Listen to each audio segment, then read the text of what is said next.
ওম শান্তি 13 নৱেম্বৰ 2022 বৰ্ষৰ অব্যক্ত মুৰুলিৰ সম্পূৰ্ণ সাৰকথা। মুৰুলিৰ বিষয় পূৰ্বজ আৰু পূজ্যৰ স্মৃতিত থাকি সকলোৰে অলৌকিক প্ৰতিপালন কৰা। আজি বিশ্ব ৰচয়িতা পিতাই নিজৰ শ্ৰেষ্ঠ ৰচনাক চাই আছে। সকলো ৰচনাৰ ভিতৰত শ্ৰেষ্ঠ ৰচনা তোমালোক ব্ৰাহ্মণ আত্মাসকল হোৱা, কিয়নো তোমালোকহে বিশ্বৰ পূৰ্বজ আত্মা হোৱা। এফালে পূৰ্বজ হোৱা, লগতে পূজ্য আত্মাও হোৱা। এই কল্প বৃক্ষৰ আধাৰ অৰ্থাৎ মূল শিপা তোমালোক ব্ৰাহ্মণ আত্মাসকল হোৱা। সৃষ্টি চক্ৰৰ ভিতৰত যিসকল বিশেষ ধৰ্মপিতা বুলি কোৱা হয়, সেই ধৰ্মপিতাসকলেও তোমালোক পূৰ্বজ আত্মাসকলৰ দ্বাৰাই পিতাৰ বাৰ্তা প্ৰাপ্ত কৰে, যাৰ আধাৰতেই সময়ত তেওঁলোকে নিজৰ ধৰ্মৰ আত্মাসকলকো বাৰ্তা দিয়াৰ নিমিত্ত হয়। যেনেকৈ পিতা ব্ৰহ্মা গ্ৰেট গ্ৰেট গ্ৰেণ্ডফাদাৰ, গতিকে ব্ৰহ্মাৰ লগত তোমালোক ব্ৰাহ্মণ আত্মাসকলো সংগী হোৱা। সেইবাবে তোমালোক পূৰ্বজ আত্মাসকলৰ গায়ন পূজন কৰা হৈছে। পূৰ্বজ আত্মাসকলৰ পোনপটীয়াকৈ বা আওপকীয়াকৈও সকলো আত্মাৰ সৈতেই সম্বন্ধ আছে। লাগিলে যিকোনো ধৰ্মৰ সৰু বা ডাঙৰ ঠালঠেঙুলি হওক, কিন্তু সম্বন্ধ স্বতঃ হয়। তেন্তে পূৰ্বজ হলা, নহয়নে? আধা কল্প ৰাজ্য অধিকাৰী হোৱাৰ পাছত আকৌ পূজ্য আত্মা হোৱা। তোমালোক আত্মাসকলৰ নিচিনাকৈ পূজা অন্য কোনো ধৰ্ম আত্মাৰ নহয়। যেনেকৈ তোমালোক দেৱাত্মাসকলৰ গায়ন অতি সুন্দৰ ৰূপত কীৰ্তনৰ ৰূপত হয়, আৰতিৰ ৰূপত হয়, তেনেকৈ অন্য আত্মাৰ গায়ন এইটো ৰীতিৰে নহয়। এনেকুৱা কিয় হয়? কিয়নো তোমালোক শ্ৰেষ্ঠ ৰচনা পূৰ্বজ আৰু পূজ্য হোৱা। আদি আত্মা তোমালোক ব্ৰাহ্মণ আত্মাসকল হোৱা, কিয়নো আদিদেৱ ব্ৰহ্মাৰ সহযোগী শ্ৰেষ্ঠ কাৰ্যৰ নিমিত্ত হৈছা।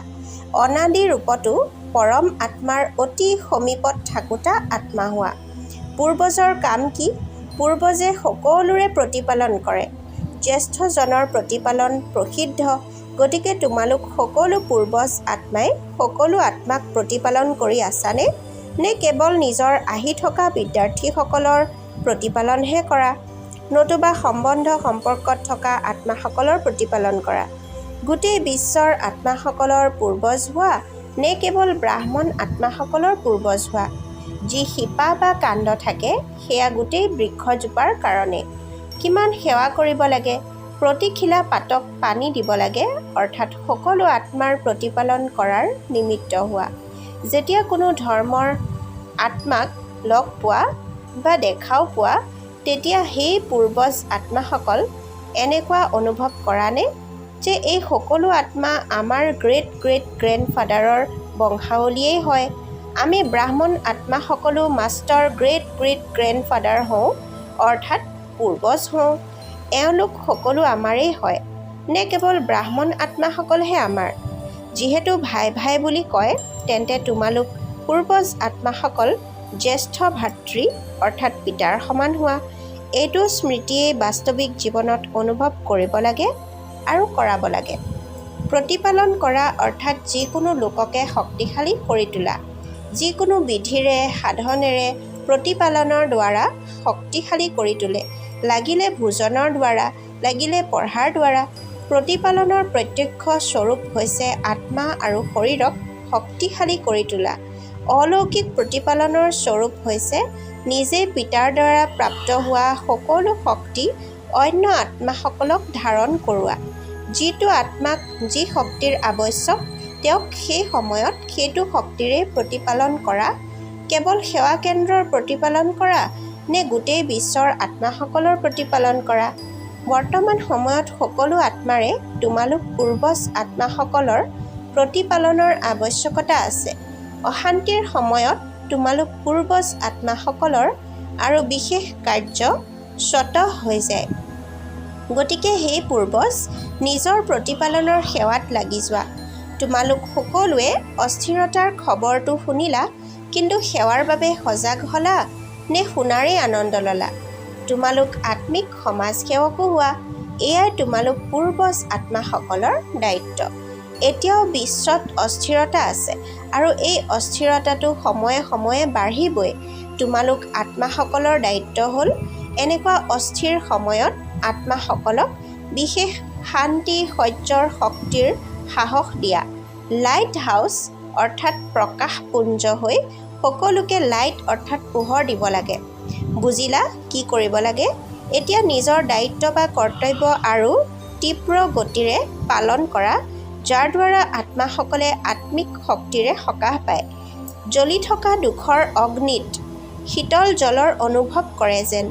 এইটো কৰ্তব্য সম্পাদন কৰিব পাৰানে? এনেকুৱা নহয় যে পূৰ্বজ হওঁ কিন্তু প্ৰতিপালন কৰিব নোৱাৰোঁ। পূৰ্বজৰ কামেই হৈছে প্ৰতিপালনৰ দ্বাৰা শক্তি দিয়া, শ্ৰেষ্ঠ শক্তিশালী স্থিতিৰ দ্বাৰা পৰিস্থিতি অতিক্ৰম কৰাৰ শক্তি অনুভৱ কৰোৱা। দাদীসকলৰ সৈতে সাক্ষাৎ। বৰ্তমান সময়ত অশান্ত আত্মাসকলক শান্তি দিয়া, এইটোৱে সকলোৰে বিশেষ কাৰ্য। দয়াশীল পিতাৰ সন্তানসকলৰ সকলো আত্মাৰ প্ৰতি দয়া উপজে নহয়। দয়াশীলে কি কৰে? দয়াৰ অৰ্থাৎ যিকোনো প্ৰকাৰৰ সাহস দিয়া, নিৰ্বল আত্মাক বল দিয়া। তেন্তে আত্মাসকলৰ দুখৰ সংকল্পটো মাষ্টৰ সুখদাতা আত্মাসকলৰ ওচৰলৈ আহে। বিশেষ আত্মাসকলৰ মাজত সেৱাৰ বিশেষ ঢৌ উৎপন্ন হওক। দিব লাগে, কিবা কৰিব লাগে। কি কৰিলা সেয়া প্ৰত্যেকেই সেৱাৰ অতিৰিক্ত খতিয়ান পৰীক্ষা কৰিব লাগে। সাধাৰণ সেৱাটো চলেই, কিন্তু বৰ্তমান সময়ত বায়ুমণ্ডলৰ দ্বাৰা বৃত্তিৰ দ্বাৰা সেৱাৰ প্ৰতি বিশেষ মনোযোগ দিবা। ইয়াৰ দ্বাৰা নিজৰ স্থিতিও স্বতঃ শক্তিশালী হৈ যাব। বিশ্বৰ ৰজা হ'বলৈ গৈ আছা, গতিকে কোনো আত্মা যাতে বঞ্চিত হৈ থাকি নাযায়। লাগিলে অন্য ধৰ্মৰ আত্মাই হওক, কিন্তু নিজৰে বংশাৱলী হয় নহয় জানো? অনুগ্ৰহ কৰি মনোযোগ দিয়া। অব্যক্ত বাপদাদাৰ ব্যক্তিগত সাক্ষাৎকাৰ। ব্যৰ্থৰ প্ৰভাৱত আহুতা নহয়, নিজৰ শ্ৰেষ্ঠ প্ৰভাৱ বিস্তাৰ কৰোঁতা হোৱা। সদায় নিজক পুৰুষাৰ্থত আগবাঢ়ি যোৱা আত্মা হওঁ, এনেকুৱা অনুভৱ কৰানে? পুৰুষাৰ্থত কেতিয়াবা ৰৈ যোৱাৰ কলা, কেতিয়াবা অৱনমিত হোৱাৰ কলা, এনেকুৱা হ'ব নালাগে। কেতিয়াবা বহুত ভাল, কেতিয়াবা অলপ ভাল, এনেকুৱাও নহয়। সদায় বহুত ভাল হ'ব লাগিব, কিয়নো সময় কম আৰু সম্পূৰ্ণ হোৱাৰ লক্ষ্য শ্ৰেষ্ঠ। গতিকে নিজৰো পুৰুষাৰ্থৰ গতি তীব্ৰ কৰিবলগীয়া হয়। পুৰুষাৰ্থৰ তীব্ৰ গতিৰ চিন হ'ল তেওঁ সদায় ডবল লাইট হ'ব, কোনো ধৰণৰ বোজা অনুভৱ নকৰিব। স্বস্থিতিৰ শক্তি পৰস্থিতিতকৈ বহুত উচ্চ। নিজৰ শক্তি পাহৰি যোৱা, সেইবাবে পৰৰ স্থিতিক ডাঙৰ যেন লাগে। পাতলজন সদায় ওপৰলৈ যায়, বোজা থকাজন সদায় তললৈ যায়। কেতিয়াবা কাৰোবাক লগ পালে বা কথা পাতিলে, তেতিয়া আত্মাক চাই কথা পাতা, আত্মাৰ সৈতে কথা পাতা। তোমালোকৰ দৃষ্টি আত্মাৰ ফালেই যাব লাগে। আত্মা মস্তকত আছে নহয়নে? গতিকে উচ্চ স্থিতিত স্থিত হৈ থকাটো সহজ। যেতিয়া এনেকুৱা স্থিতি হৈ যায়, তেতিয়া তলৰ কথাবোৰৰ পৰা, তলৰ বায়ুমণ্ডলৰ পৰা সদায়েই দূৰত থিয় হ'বা। তাৰ প্ৰভাৱত নাহিবা। যদি প্ৰবৃত্তিত বায়ুমণ্ডল বেয়াও হয়, তেতিয়া বেয়াক ভাল কৰি তোলোতা হোৱা নে প্ৰভাৱিত হওঁতা হোৱা। ব্ৰাহ্মণ আত্মা অৰ্থাৎ সদায় ডবল লাইট, উচ্চত থাকোঁতা। এইটো স্মৃতিৰে আগলৈ উৰি গৈ থাকা। সকলো আনন্দিত হোৱা নহয়, দুখৰ ঢৌটো নাহে। কিয়নো যিয়ে দুখধাম এৰি গ'ল, তেওঁৰ ওচৰলৈ দুখৰ ঢৌ কেনেকৈ আহিব পাৰে? সদায় আনন্দিত হৈ থকাসকলৰ ওচৰলৈ দুখৰ ঢৌ কেতিয়াও আহিব নোৱাৰে। বাৰু, সেৱা আৰু স্ব-উন্নতি দুয়োটাৰে সন্তুলন ৰাখা। ভালকৈ চলি আছা, কিন্তু কেৱল ভালতেই সীমিত হৈ নাথাকিবা, আৰু ভালতকৈও ভাল হৈ দেখুওৱা। বৰদান: নিজৰ জীৱন হীৰাতুল্য, মূল্যৱান কৰি তোলোতা, স্মৃতি আৰু বিস্মৃতিৰ পাকচক্ৰৰ পৰা মুক্ত হোৱা। ব্যাখ্যা: এই সংগম যুগ হৈছে স্মৃতিৰ যুগ আৰু কলিযুগ হৈছে বিস্মৃতিৰ যুগ। যদি সদায় নিজৰ শ্ৰেষ্ঠ ভূমিকা, শ্ৰেষ্ঠ ভাগ্যৰ স্মৃতি থাকে, তেন্তে হীৰাতুল্য, মূল্যৱান, আৰু যদি বিস্মৃতিত থাকে, তেন্তে পাথৰ। এয়া স্মৃতি আৰু বিস্মৃতিৰ খেল। সংগম যুগৰ নিবাসী কেতিয়াও কলিযুগত পৰিক্ৰমা লগাবলৈ যাব নোৱাৰে। যদি অলপো বুদ্ধি গ'ল, তেন্তে পাকচক্ৰত আবদ্ধ হৈ যাবা। কিয়নো কলিযুগত বহুত জাকজমকতা আছে, কিন্তু সেই জাকজমকতা হৈছে প্ৰতাৰণা কৰোঁতা। শ্লোগান: নিজৰ কৰ্মেন্দ্ৰিয়সমূহক বিধি আৰু আজ্ঞা অনুসৰি চলাওঁতাজনেই সঁচা ৰাজযোগী। ওম শান্তি।